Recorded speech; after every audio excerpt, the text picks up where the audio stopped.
In a small town of India, on May 1st, 1955, Anand Mahindra was born. His family was involved in business and politics, but Anand was different from an early age. As a child, he showed signs of leadership and fresh ideas. Throughout school and college, Anand was always a top student, and his thinking was always forward-looking. After completing his MBA from Harvard University, he began working at Mahindra Group.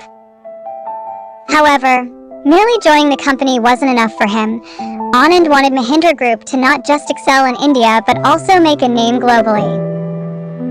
Anand Mahindra took bold steps by introducing new ideas and innovation within the company. He expanded Mahindra from tractors and cars into IT services, aerospace, and finance.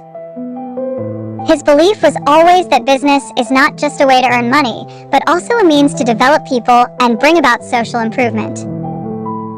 He continually launched new programs for his employees and society, such as skill development and rural empowerment projects. As a result, Mahindra Group became not just a business, but an organization bringing real changes in people's lives. Anand Mahindra's story teaches us that family name and legacy help, but true success comes from hard work, fresh ideas, and thinking for society. Today, Anand Mahindra is not only an inspiration in India, but also one of the inspiring business leaders worldwide. Moral: dream big, work hard, and approach tasks with fresh ideas. Only then can you make your mark in the world.